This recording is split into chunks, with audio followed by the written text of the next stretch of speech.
is up, everybody? 0 viewers, but you never know. It could change. It could change like that, dude. Sometimes people like to stagger in a little bit late. Dude, pages 51 through 108, up to chapter 15 in Bad Dog by Ashley Pollard. Oh my gosh, dude. This is a great book. It is getting spicy. I don't even know. It's so good. This is like, I'm putting this up like in my S tier. Like, this is a Dirtbaggery must read. Super excited for the rest of this trilogy now. My goodness. So I'll say this chunk of the book, it definitely helps us to like understand the nature of this mystery of these pillars and the whole repeating day a little bit better. We don't fully have a grasp on it, but we at least are exposed to the power and the ability of the pillars, even if we don't understand how they work. And we get our first round of Sergeant Laura Tachikoma dying and then waking back up. Basically, chapter 15 is her waking back up after she died and thinking it was a dream and going through that day, tripping balls, thinking she's insane. Between the different chapters, it's also actually plays with timeline a little bit, because we're here in, like, it's chapter 8, I think, is the first one I start with for this section. Yeah, chapter 8. They've landed in Afghanistan and they're starting to approach the LZ, not the LZ, that's where they landed, but the mountain, and trying to track down this army pace team. And that's Laura's timeline. But then we see a chapter from Mr. Anderson of the CIA where it jumps back to him before even the army team went in, and shows him going into like this intel meeting, which I'll get into later and when I go over the actual chapter. But yeah, and that chapter is very informative regarding what the pillars are about, and it kind of shows them talking. It shows the multiple intel agencies kind of going over what they know about the situation in Afghanistan and about the pillars at large. And and then they come to the decision to send in an army team, and they make Mr. Anderson the liaison. But anyway, that jumps back and forth, and then after that chapter jumps back to Tachikoma, where she dies, and then it jumps back to Mr. Anderson, which kind of goes backwards a little bit again, where he's on the Hornet watching as enemy artillery start killing the Marines that he is responsible pretty much for sending in there, and giving them the intel that there was no sign of a threat. And then he watches by the way, spoilers. I don't know how I'm going to do a book club without giving spoilers. So if you don't want the book spoiled, don't come to a book club, I guess. But anyway, then he sees the nuclear warhead go off and destroy the mountain. And then it jumps back again. Well, and then it actually jumps back further, because now we've repeated the day again. So very fun use of timeline in this section of the book, in the book at large.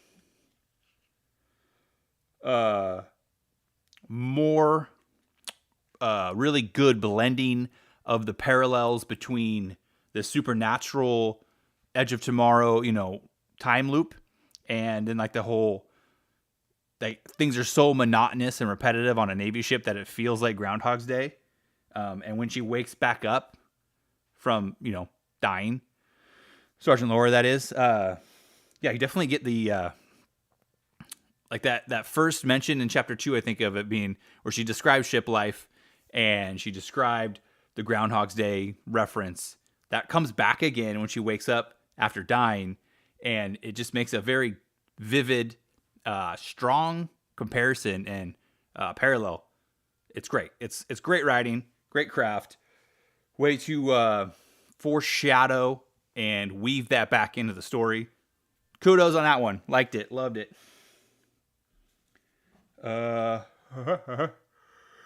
We'll go into that a little bit later. Sorry, I got a newborn, so I'm a little sleepy. He don't sleep. He's not the best sleeper, but he's not the worst either. So praise God for that. And there's like a lightning storm going on out right now. So if I lose power, the stream might cut out, but who knows?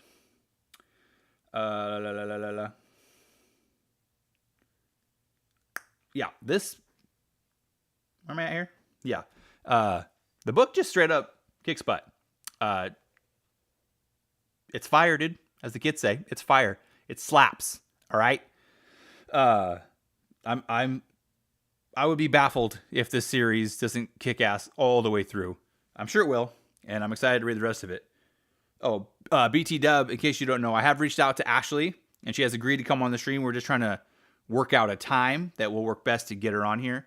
But I'm excited for that, and she's up there as one of my new favorite authors. I mean, not that she's new, but to me, she's new.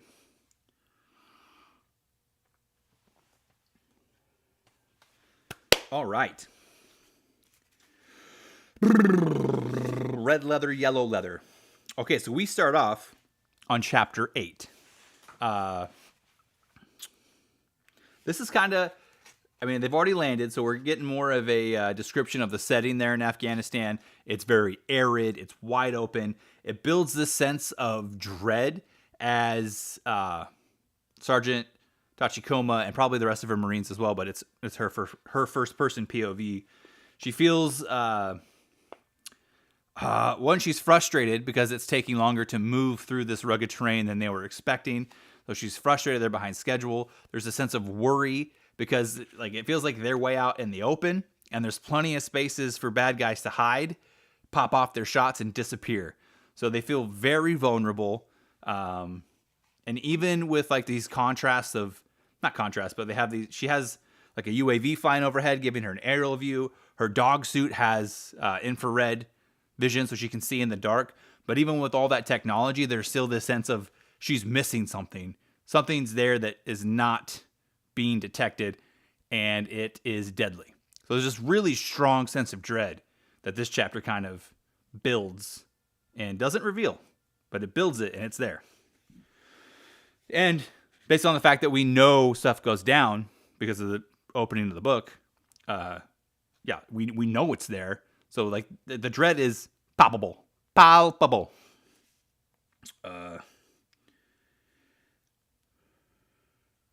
There's also the sense that maybe they're a little bit unprepared. They didn't bring as much stuff as they should have brought.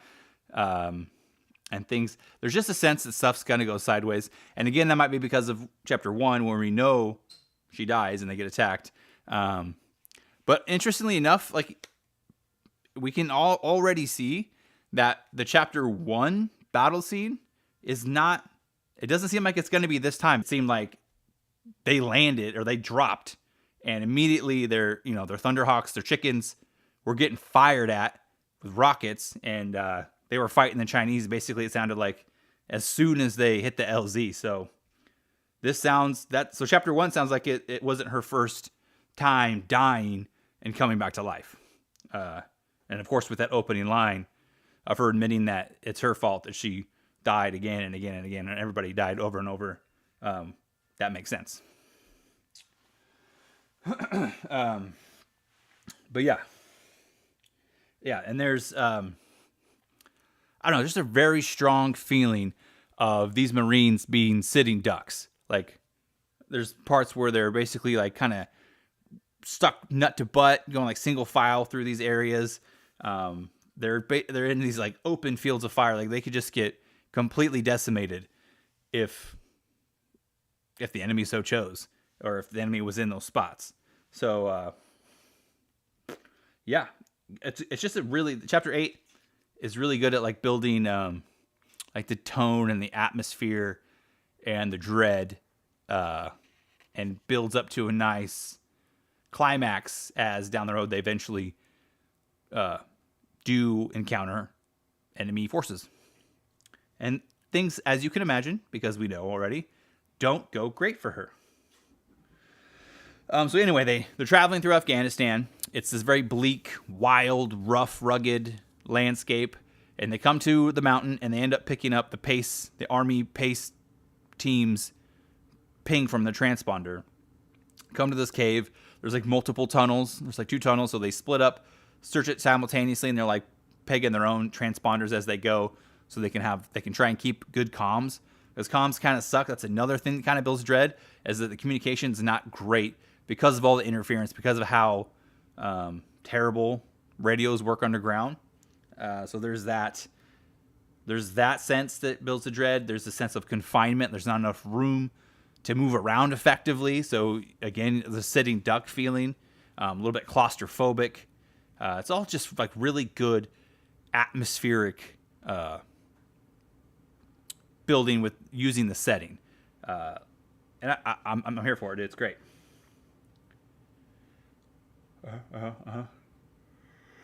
Yep. Again, I apologize for the yawning. That's so unprofessional, but what can you do? So yeah, chapter 8. That's a long one, huh? So eventually, her squad, they hit a dead end. They turn back around, and then another squad that went the other way, they call out that they found some of the army units, and then all of a sudden they call out enemy contact. So now they're trying to go as fast as they can to meet up with the people that they're separated from, but now that sense of, crap, we can't move fast enough just makes things worse as they know that there's gunshots. They can hear gunfire. More tension. So good. She's so good at this. Ashley is. But yeah, eventually they get to where the ambush is taking place. The Chinese, spoiler, they're the one, they set up an ambush around the dead army bodies because they knew people were going to come looking for them. So that's where they set up their attack. Excuse me. Not professional at all. So when they come to the scene, when Sergeant Tachikoma shows up in her squad, 2 of the other squad, I think it's Alpha. She's Bravo squad. The other one's Alpha. 2 of the Alpha squad Marines are already down, and she can tell that they're dead by pinging them or whatever. It's Lieutenant McCarthy and Corporal Knight died in that initial clash. We learn that the Chinese suits are called ATSs, which stands for all-terrain suits, affectionately called fatties. I love that. I love it. Once they show up, they effectively kill the Chinese, all but one. One gets away and runs. Or survives and runs. And they go to search the army suits. They find that the Chinese have wiped the memory cards or whatever. One of the, I think a private discovers that one of the suits had some data backed up on some other system. So he downloads that. Obviously, it doesn't do anybody any good because they end up dying that day. But that happens in this chapter. And then they're basically ordered to pursue that fleeing unit. Bravo squad is. Alpha squad takes, some of the Chinese suits and the army suits back because they want to see if they can glean any information from the Chinese. They take the army suits back because that's their mission, and they take their own dead back, having kind of cannibalized their suits to repair one of their guys' damaged rigs. Back out to the rally point outside the cave, while Bravo team goes in further, trying to hunt down that fatty that fled. Yep. We got going on here, dude. Yeah, so that's pretty much how Chapter 8 ends. Then we switch POVs, Chapter 9, to Lieutenant Beckford. Now, we learned in, might have been Chapter 2, Chapter 4 maybe, earlier chapter, on last. I didn't really talk about it because it wasn't super pertinent last stream, but now that she actually has a POV chapter, she was already introduced in an earlier chapter. I'm talking about Lieutenant Beckford. She had a little whoopsie daisy, and made some. I don't really know the details. At least we don't know the details of how exactly she messed up. But she made a mistake, and it cost a Marine their life during a training exercise. So she feels super guilty about it, but she also her confidence is shot, and she's got like low self-esteem, I guess, but like just low confidence because of that. She's like questioning herself. She's worrying that other people in the company are questioning her. They're the Marines. Her commanding officer, Captain Johansson. So she's like very eager to prove herself. She doesn't want to make any mistakes. Even to the point where she's kind of asking more questions than she needs to like her staff sergeant. Just like, is everything okay? Am I doing good? And he's like, yeah, you're doing fine. So he seems, her staff sergeant, I think is Washington. Sorry, I didn't write everyone's name down. There's a lot of characters because it's, a Marine company. But he seems like a legit guy. Nice. Good dude. Yeah, so her confidence is shaky. She's like really worried that as I said, Captain Johansson doesn't really trust her because after she's kind of done her little her orders or whatever to secure the crash site, she is like, "What do you want me to do now?" And then Captain Johansson's just like, "Oh, just take orders from Lieutenant Perez. You're under his command or whatever. Follow his orders." So she kind of feels like maybe that was a slight against her, or that was said to her because he doesn't trust her. This is basically, it's a short chapter. There's a lot of like real short, 2-page chapter, not a lot. There's a few in this. It kind of bounce back and forth, and because things happen quick, it gives this sense of urgency or of like a super fast pace because things are happening quickly. Mountains blowing up. You see this person's point of view, jumps back to, you see like Mr. Anderson's point of view on the Hornet, jumps back to Laura's point of view inside the mountain. So it gives you all the information you need quickly and to the point, and then moves on to longer chapters. But the short chapters, they don't feel like wasted. They're very necessary. They give very pertinent information that builds like emotion and tension, and it's just great. So I like these short chapters. If nothing more, like this one is like pure characterization. It feels like revolved around Lieutenant Beckford, and we get a little bit of information about like, the Army plane seemed to have some kind of malfunction or whatever. Something happened. It crashed. Pilots died on impact, looks like. So we learned that. They go to work trying to wipe the memory on the plane and get, more details out of it. But for the most part, yeah, it's just kind of her. The chapter is showing us like her personality, like what she's like, her insecurity. And it also kind of gives a little bit of her like command philosophy, like when she would give an order, when she doesn't give an order, how she feels a Marine should view and treat their orders and how they should understand those orders. So she seems like, she made a mistake, but she comes across as a good person, someone who wants to do a good job and be a good Marine and do right by those that she serves with and those who serve under her. So I like her. It seems like maybe she dealt a bad hand and is trying to make up for that, but it's not always so easy. It's not. Then we go to chapter 10. This was like a 2-page chapter. This is like the hard charger supermoto LT who was basically put in charge of Beckford. That's Lieutenant Perez. Yeah, it's just talking about him. It's super short. So it's him. We learn that he is as we kind of already learned, because Laura kind of mentioned it about him being super gung-ho for fighting and stuff like that.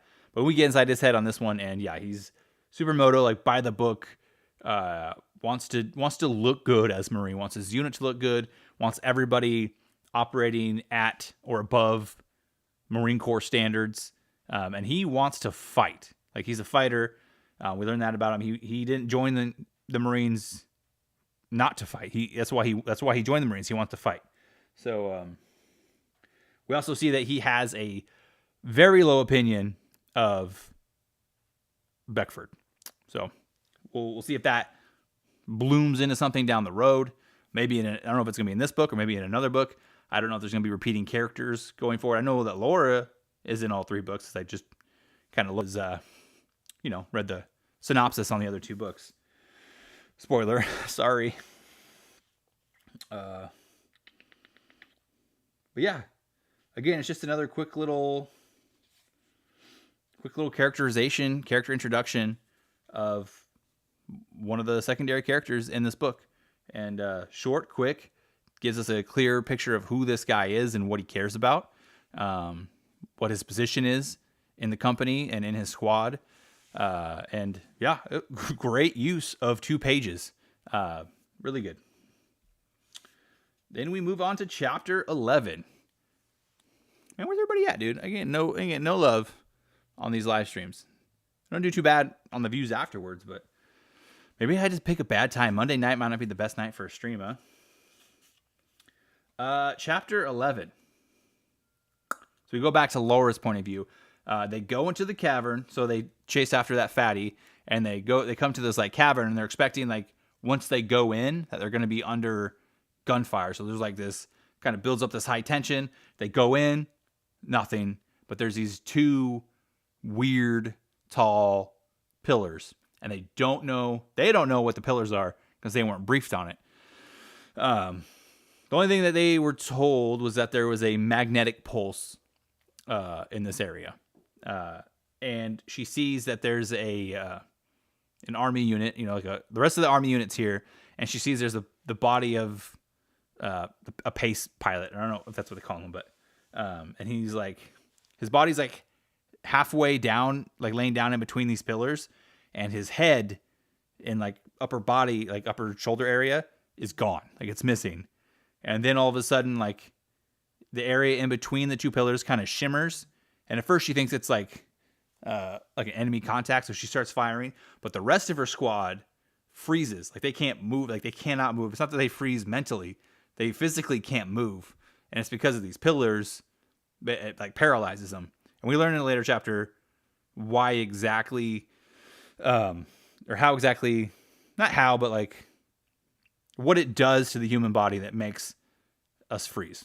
But for some reason, and I'm sure this is going to be explained later, it doesn't seem to affect Laura. She can still move.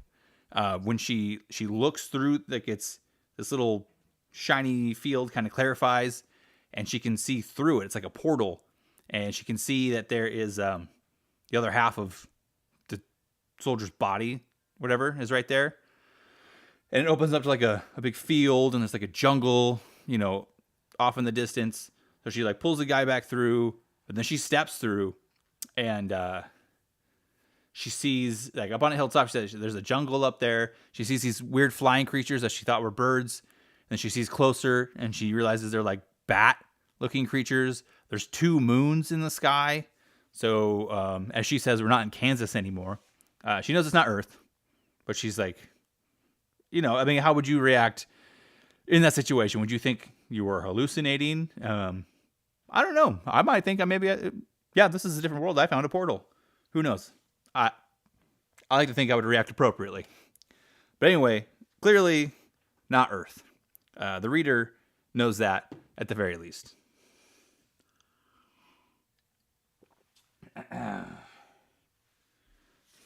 Yep. So we get the idea that if you're halfway between these pillars, when the thing opens up, if you're stepping through it and then it closes, it's going to cut you in half. It's like essentially time and space fold in on you right there. So if you're not all the way on one side or the other, you're going to get guillotined basically, with the portal door.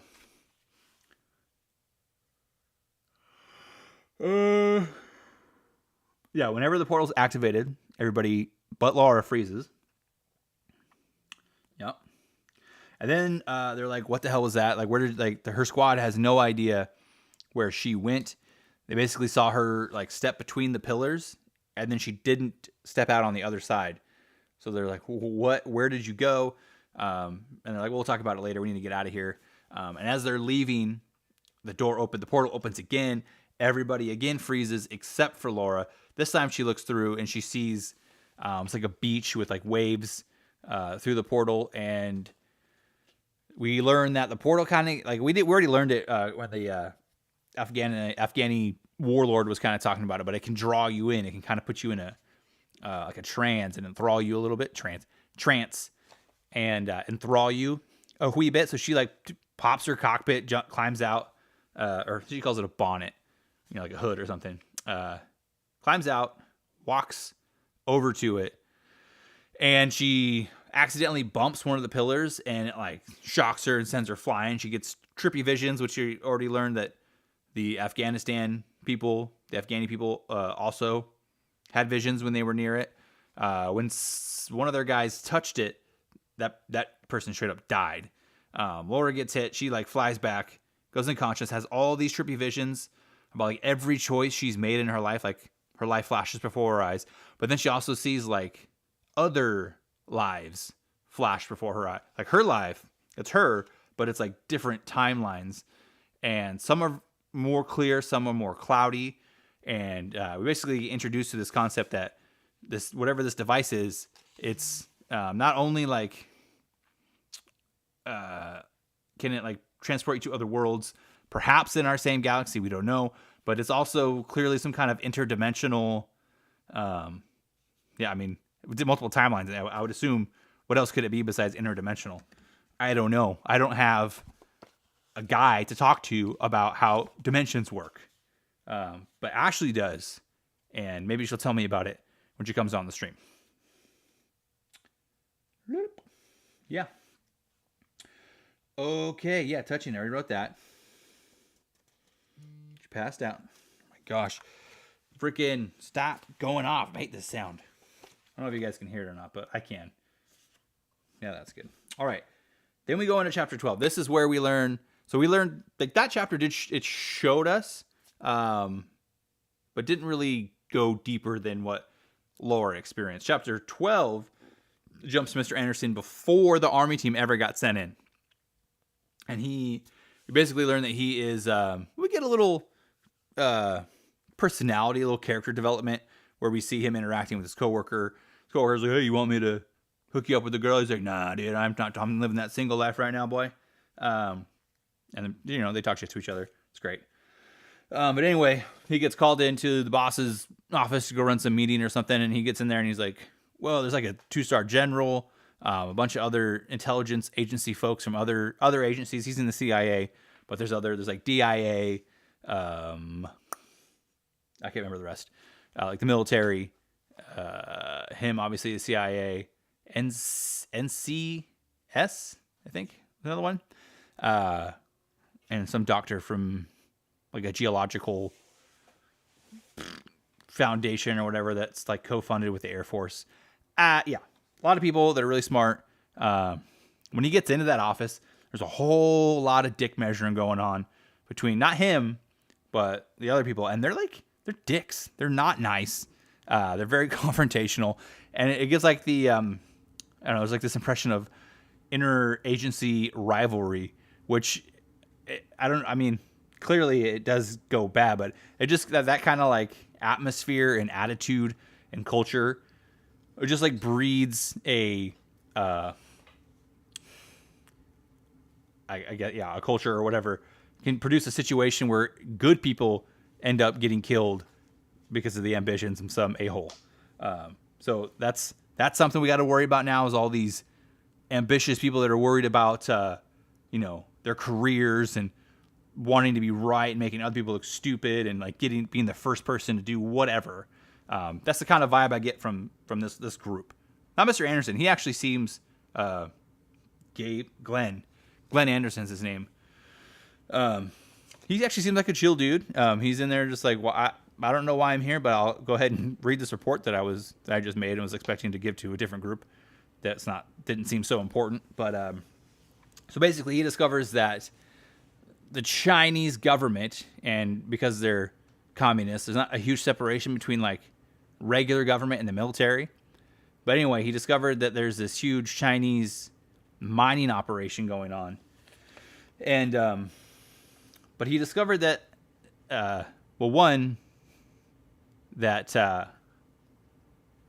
my train of thought there. They're like hiding the funding. So they're like hiding the fact that they're doing this mining operation from their own people. And he's confused as to why, one, the military's there, and why they're hiding it, and why they're trying to hide the budget because they can't find the cost of this operation at all. Why they go through so much effort for secrecy when it's something that's so easy to spot, like with satellites, like they can see the Chinese are doing something. So he's very confused as to why they're being secretive in other ways. And we also learn well, here, let me unfold that as we go. There's also no evidence from satellite imagery, whatever, that there's anything worth mining in the area. I think, yeah. Let's move along here.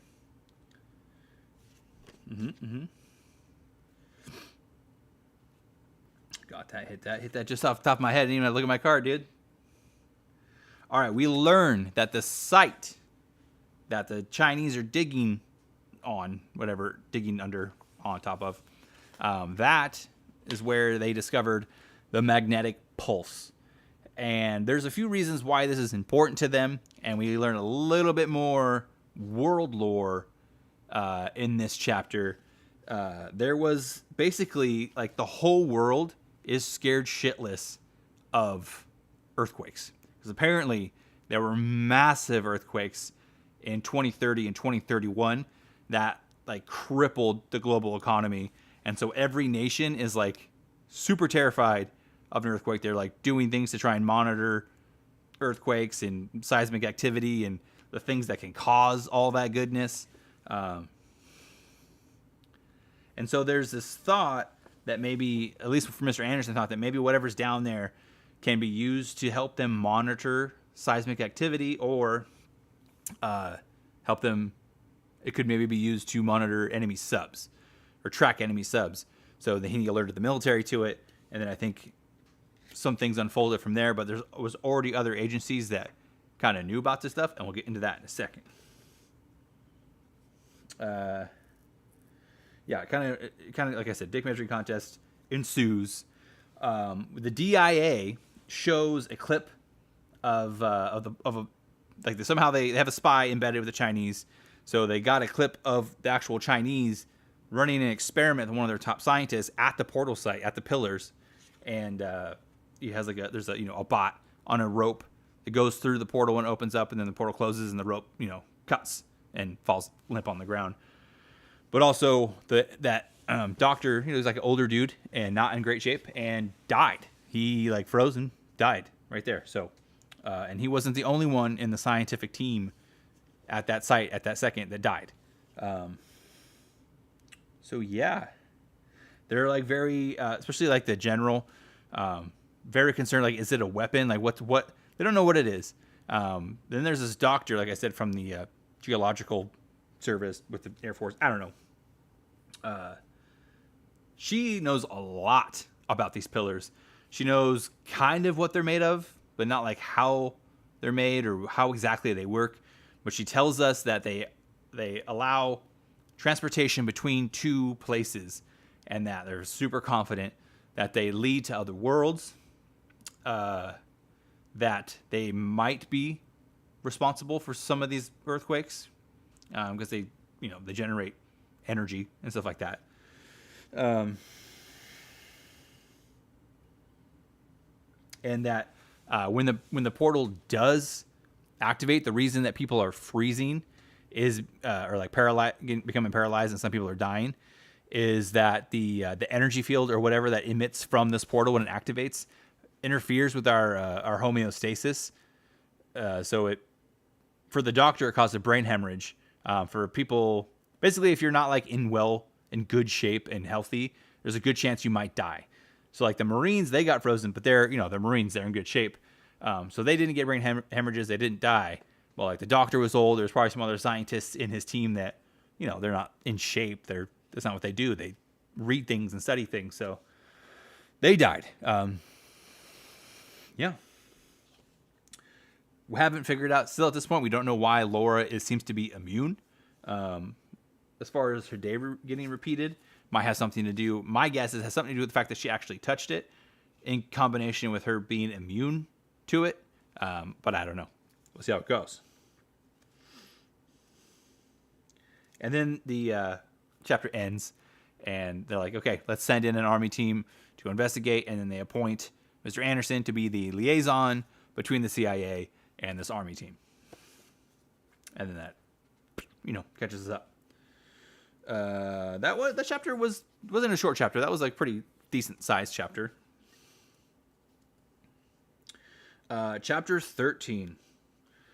This kind of, the pace starts to pick up a lot here. They're basically like hauling ass out of the cave. Oh, it's Sergeant Laura Tachikoma again, and they're hauling ass to get out, trying to get back to the rally point. They have no comms, no one's answering, and then they get to the entrance or the exit, I guess in their case, and yeah, everyone's dead. Everybody's dead. Their whole unit is wiped out. There's dead Chinese everywhere. They can see off in the distance where the crash site was, smoke coming up there, so they know like the teams that were over there, they're dead. She kind of pieces together that looks like artillery was used to, sounds like the locals, the Afghans, I don't know what the proper term is, were hiding their artillery and waited until the Americans were set up and in place before they wheeled it out and started firing. So, and it's kind of the situation where they waited to do it, and then once they committed to it, they basically knew that those artillery pieces were going to get bombed and toasted in retaliation because they wouldn't be able to move them back into hiding. So they waited till the right time to make their strike, and it wiped them out. So it's just Bravo squad left. She does manage to get back in touch with the colonel in charge of her units on the Hornet, and the CIC. He is like, okay, stand by, shelter in place. We're gonna send an evac to you, and yep. Oh, I forgot to mention with Beckford. We also see that the mule that's coming in to pick up that down aircraft is running late because of weather. So it doesn't come into play so far in the book, but in a different timeline where they get to a point where they are waiting on that mule. Maybe that's what they were. I don't know. That was Thunderhawk. But anyway, maybe that comes into play because they're, that thing's behind schedule because of the weather, which Laura doesn't know. Yeah, I don't know. We'll see how that plays out.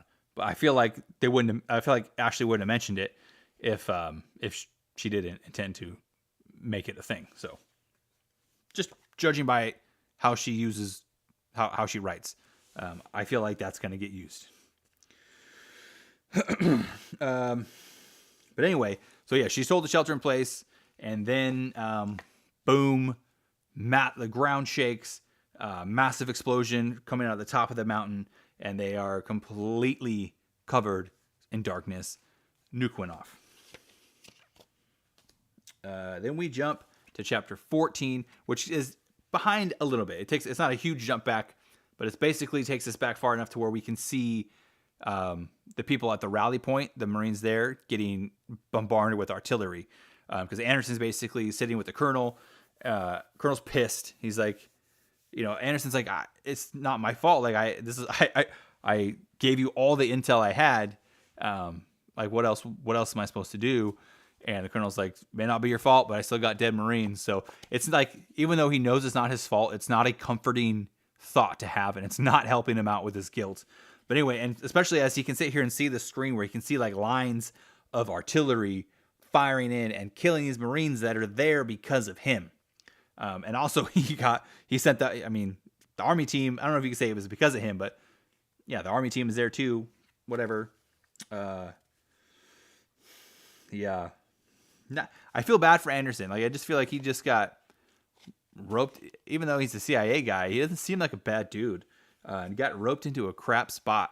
And now he's got, obviously that's going to reset, so he can get over it. Yeah, he feels guilty. Yeah,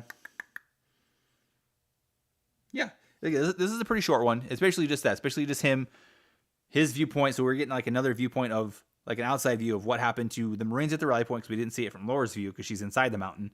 So we know that the Afghans brought out artillery and murdered or killed all the Marines that were topside, and then he sees, like, he's in shock and disbelief when he sees the top of the mountain explode with the nuclear explosion, and he's like, what the hell, like, how is this happening?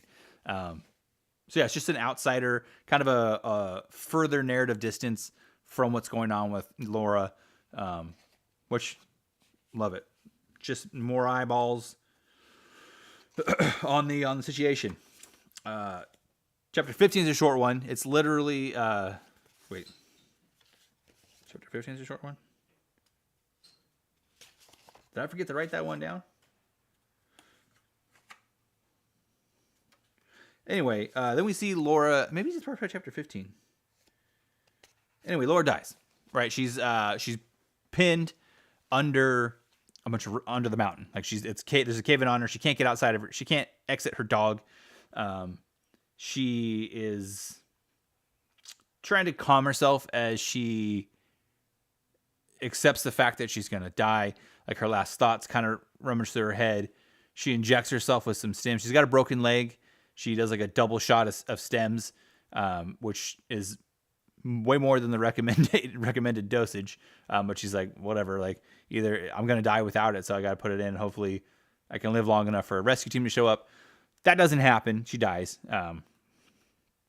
But as she's dying, she kind of thinks about her mom, and she feels very sorrowful and maybe guilty about how her mom's going to feel about her death, because her dad died. And when her dad died in a car crash, her mom had a super hard time with it and like just never really fully recovered. And she just hates to think about like how her mom is going to deal with her death now, on top of not having her father. So it's kind of, it's like I said, short, impactful, shows us, a little bit more of her character, her backstory, and strengthens like the emotional tie to the character, makes me care more about her, and like what's going to happen to her. And then fade to black. She dies. Then she wakes back up. She's like, holy shit, what's going on? She's like in a panic, and she's in her bunk on the Hornet. She's like, oh, that was a very vivid nightmare. But then as she kind of goes along her day, and this is where it kind of ties in with like, it's just a fun effect, I guess, that Ashley's kind of done here with the Groundhog's Day and the like establishing the monotony of a regular day on a Navy boat, and just the repetitiveness of it. And like, if you were in that situation and then you actually got stuck in a real time loop, like how long would it take you to discover you were actually in a time loop and not just doing a regular day-to-day business on a Navy ship? So, yeah, I like that. And as the day goes on and more and more things happen exactly as she dreamed it, she starts to trip. She's like, what is going on? This is super, super wild. Am I going insane? I can't tell anybody about this because they're going to like kick me out of the Marine Corps for being insane. I'm going to get medically separated.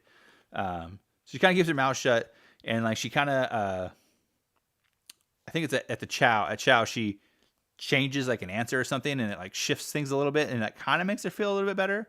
But then like later on, like the same things happen again. So she goes into like the brief.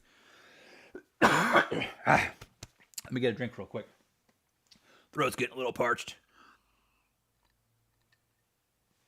She goes back into the same brief she had in her dream about this mission to go into Afghanistan and to, go retrieve this army team.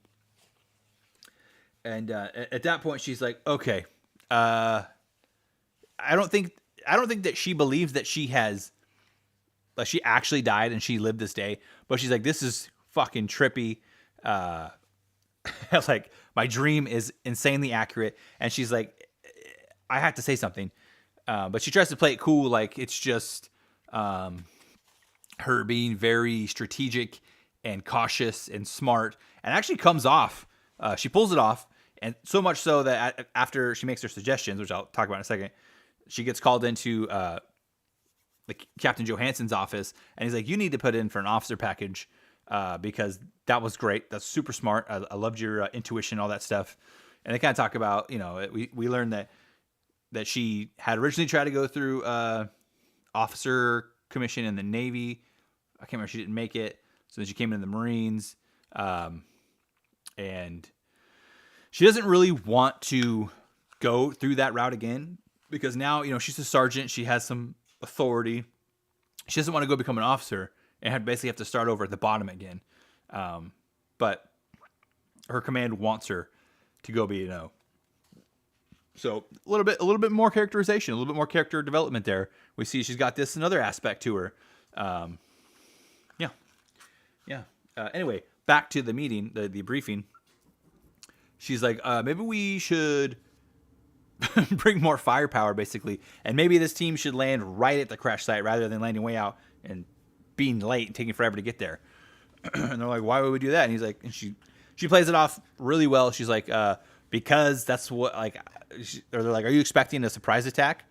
And then, like, if so, like, why? And she's like, because that's what I would do if there was a crash site and I knew that probably more Americans were going to show up. I would set up an ambush. And they're like, oh, that's a good point. Let's go ahead and pack heavy, bring in more firepower. Let's change where we're going to land to closer to our actual destination. So she gets that pushed through, and like I said, it makes the Captain Johansson very proud of her, I guess, impressed by her. But then the other Marines are like, what the hell, dude? Now we got to do a whole refit and put a bunch more weapons on our stuff. But, you know, they hash it out, and you know, you see a little bit of the camaraderie, shit talk, whatever. They get over it as far as having to, you know, pack out more stuff on their rigs. And, yeah, she loads back up. They take off, and she is, like, noticing, like, a lot of the stuff changed because she came up with this new loadout thing. And, you know, that's all different. Then she gets on the plane, and I think it's her private. I can't remember what the question was exactly, but talking about, like, the snake eaters, you know, the army, whatever, and, like, how the army will land in a place and they have the full time of their mission. Like, they're going to do the whole mission, like, time range. Whereas, like, Marine, if they finish early, they're going to get out early, but Army will do the whole, you know, allotted time before they pull out, whatever. That's basically, like, the thing they're talking about. But she doesn't, like, so the first time she answered him when he asked the question. This time she doesn't. She was like, well, what do you think? And then he answered her, but basically gave her the same answer this time that she gave him last time. And it, you know, kind of moves forward very similarly. She takes a nap like she did last time.